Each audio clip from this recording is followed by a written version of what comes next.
अस्सलाम वालेकुम। मैथ के अंदर आज का जो हमारा टॉपिक है वो बहुत ही ज़्यादा इम्पोर्टेंट है। वो है जी अरिथमेटिक मीन, जिसको हम मीन भी बोलते हैं। तो अरिथमेटिक मीन को हम इन शॉर्ट में एएम भी बोलते हैं और इसका दूसरा नाम है उसको हम सिंपल मीन भी बोलते हैं। तो आज की इस वीडियो के अंदर हम सीखेंगे कि हम अरिथमेटिक मीन, एएम या फिर मीन, और अरिथमेटिक मीन और एवरेज ऑलमोस्ट सेम चीज़ है। अरिथमेटिक मीन निकालना और एवरेज निकालना दोनों एक ही काम है। तो हम एवरेज के ऊपर भी अगली वीडियो हमारी आएगी, लेकिन इस वीडियो के अंदर हम अरिथमेटिक मीन के ऊपर बात करेंगे। अरिथमेटिक मीन और एवरेज तकरीबन सेम चीज़ ही है। तो अरिथमेटिक मीन बेसिकली है क्या चीज़?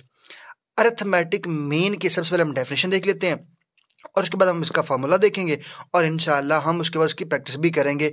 सबसे पहले हम देख लेते हैं कि इसकी डेफिनेशन क्या है, क्योंकि आपने अगर पेपर में डेफिनेशन लिखनी है तो आपको डेफिनेशन का पता भी तो होना। सबसे पहले हम चलते हैं डेफिनेशन की तरफ। जी, तो बुक से डेफिनेशन दिखाने का मकसद ये होता है कि आपका टाइम भी बच जाए। अगर मैं वहां पर लिखूंगा तो आपका टाइम भी वेस्ट होगा और वीडियो लंबी हो जाएगी। वीडियो को शॉर्ट रखने के लिए हम बुक से आपको डायरेक्ट डेफिनेशन दिखा देते हैं। तो ये है जी मेन की डेफिनेशन, द मीन, जिसको हम एवरेज भी बोलते हैं, ऑफ अ डाटा सेट। अगर हमारे पास कोई एक डाटा सेट दिया गया हो तो उसकी हमने एवरेज अगर फाइंड करनी हो या फिर उसका मीन फाइंड करना हो, is found by adding all numbers in the data. उस जो डाटा सेट दिया गया है उसके अंदर जितने भी नंबर्स हैं उन सबको ऐड कर लो in the data set and then dividing by the number of values in the set, और फिर जितने वो टोटल नंबर्स है उन पे डिवाइड कर दो। तो वो हमारे पास क्या कहलाता है? वो अरिथमेटिक मीन हो जाएगा, या फिर उसको हम एवरेज भी बोलते हैं या फिर उसको हम मीन भी बोलते हैं। तो डेफिनेशन से क्या जाहिर हुआ कि जितने हमारे पास नंबर्स होंगे उन सबको पहले जमा कर लेना है और वो जितने नंबर्स होंगे उनको हमने उस पर डिवाइड कर देना है। तो हमारे पास क्या कहलाएगा? वो हमारे पास कहलाएगा अरिथमेटिक मीन। मैं आपको करके दिखा देता हूँ, एक प्रैक्टिस करते हैं और उसके बाद इंशाल्लाह हम इसके अंदर मास्टर हो जाएंगे। अरिथमेटिक मीन का जो फार्मूला होता है वो क्या होता है? सम ऑफ वैल्यूज, जितनी टोटल वैल्यूज उनको सम कर लेना है, उनको जमा कर लेना है और उसके बाद जितनी वो टोटल नंबर्स हैं उनको हमने उस पर तकसीम कर देना है, डिवाइड कर देना है। तो हमारे पास मीन निकल आएगा, अरिथमेटिक मीन निकल आएगा या फिर एवरेज निकल आएगा। तो हम पहले इसको करके देख लेते हैं। अरिथमेटिक मीन का जो फार्मूला है वो हमारे पास है जी सम ऑफ वैल्यूज। जितनी हमारे पास वैल्यूज दी गई होंगी क्वेश्चन के अंदर, डाटा सेट के अंदर, हमने उनको क्या कर लेना है? उनको जमा कर लेना है और जितनी वो नंबर्स होंगे उन पे हमने उनको डिवाइड कर देना है, number of values.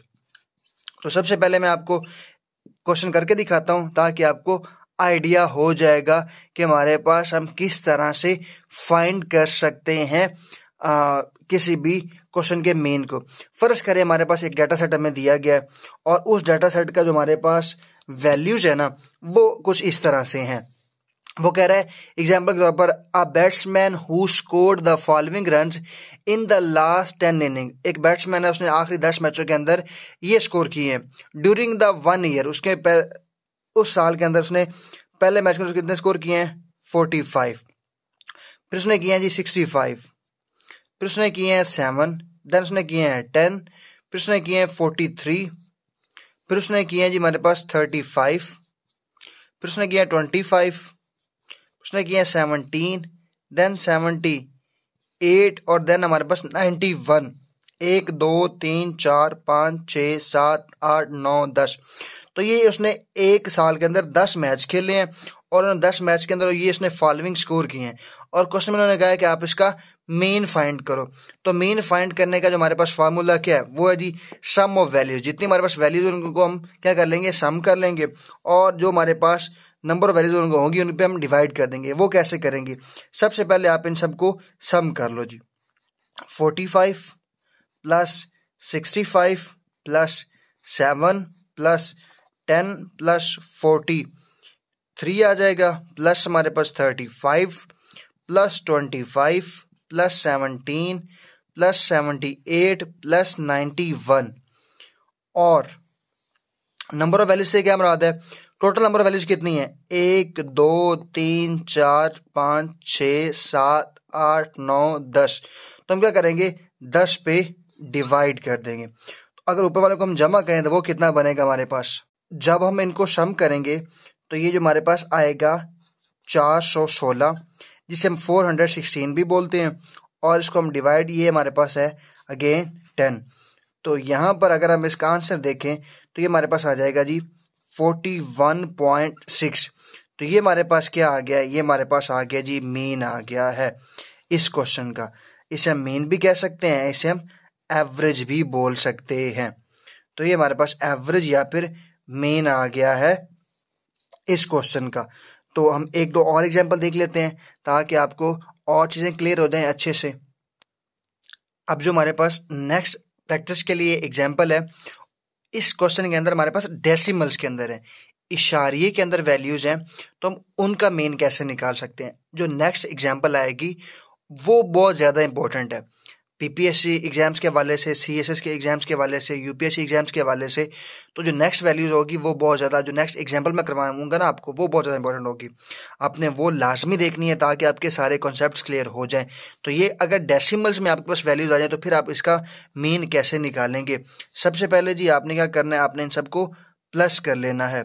5.3 plus 5.5 plus 2.2 plus 4.8 plus 3.2। तो ये आपके पास क्या आ जाएगा, इसका सम ऑफ वैल्यूज आ जाएंगी। टोटल वैल्यूज कितनी है, 1 2 3 4 5।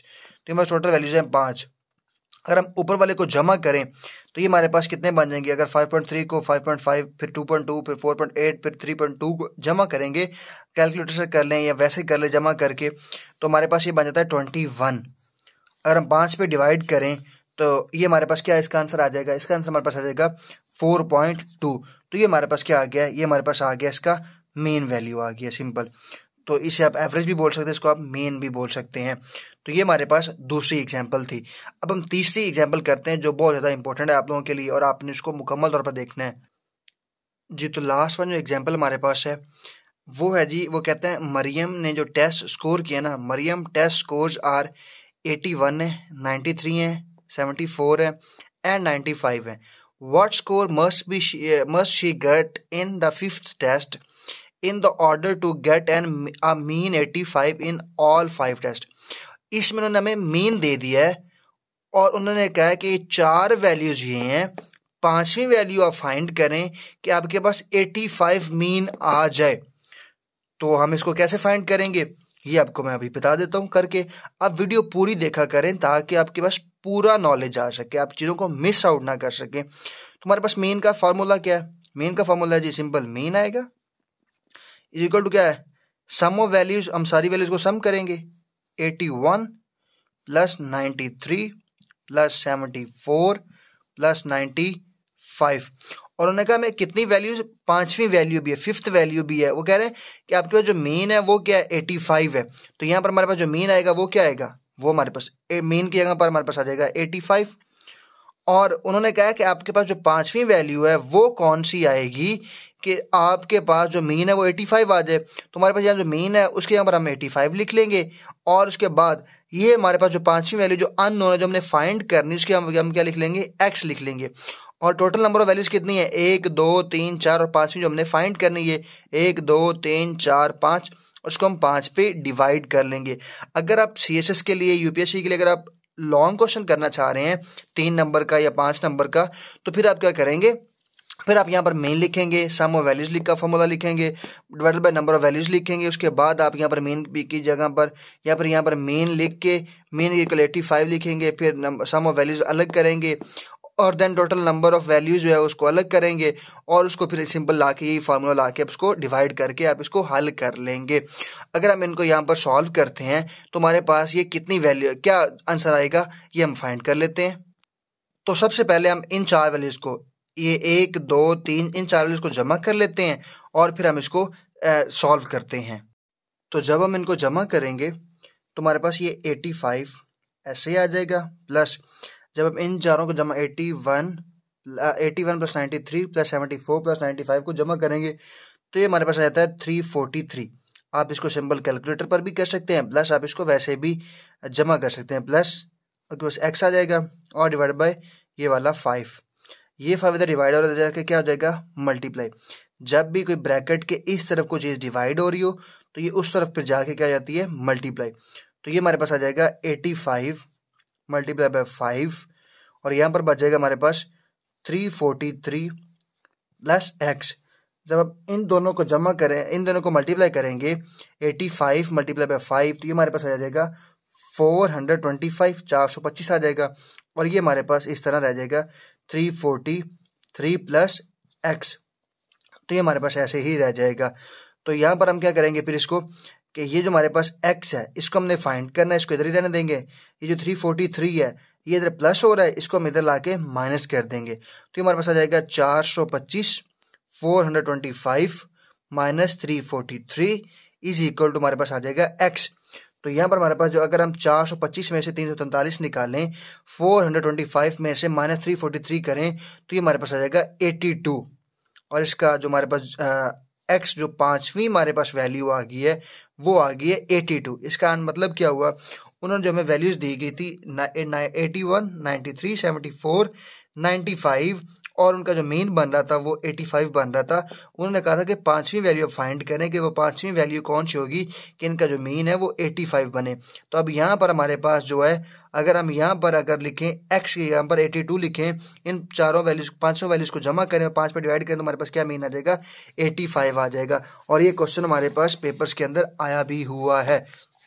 तो ये देखिए हमारे पास ये मैंने आपको एग्जाम प्रैक्टिस एक्सरसाइज में से करवाया है कि जो हमारे पास अगर मरियम के 4 टेस्ट हैं उनके ये नंबर है और पांचवी वैल्यू अपने फाइंड करनी है तो इसका आंसर हमारे पास क्या आ जाएगा, ये हमारे पास 82 आ जाएगा।